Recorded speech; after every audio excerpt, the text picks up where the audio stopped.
گراف یک پروتکل غیر متمرکز برای فهرست بندی و جستجوی داده‌های بلاکچین است که به توسعه دهندگان این امکان را می‌دهد تا به راحتی داده‌های بلاکچین را جستجو کنند و برنامه‌های غیر متمرکز DApps را ایجاد کنند. هدف گراف این است که جستجو و واکشی داده‌ها از بلاکچین‌ها را سریع‌تر و کارآمدتر کند. اجزای کلیدی گراف: end، زیرگراف‌ها subgraphs. زیرگراف‌ها مجموعه ای از داده ها هستند که توسط دهندگان آنها را از بلاکچین انتخاب کرده و برای استفاده آماده می کنند. هر زیرگراف شامل یک مجموعه خاص از قراردادهای هوشمند و داده های مرتبط است که به وسیله GraphQL قابل جستجو هستند.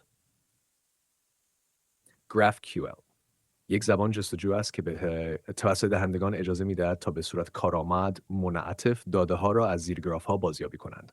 3. توکن GRT. توکن بومی شبکه گراف است که برای تامین امنیت شبکه، تشویق شرکت کنندگان و پرداخت هزینه‌های جستجو و پردازش داده ها استفاده می شود. نحوه کارکرد: L. ایندکس کننده ها indexers. شرکت کنندگانی که گرهای گراف را اجرا می کنند و مسئول ایندکس گذاری داده ها از بلاکچین به زیرگراف ها هستند.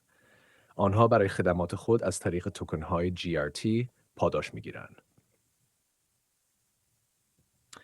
Curators، توسعه دهندگان و تحلیلگرانی که داده‌های با کیفیت را شناسایی و به زیرگراف‌ها اضافه می‌کنند. آنها نیز از طریق GRT پاداش دریافت می‌کنند. 3. مستقر کنندگان، افرادی که توکن‌های GRT خود را به ایندکس کننده‌ها واگذار می‌کنند تا سهمی از پاداش‌ها دریافت کنند، بدون اینکه خودشان گره‌ای اجرا کنند.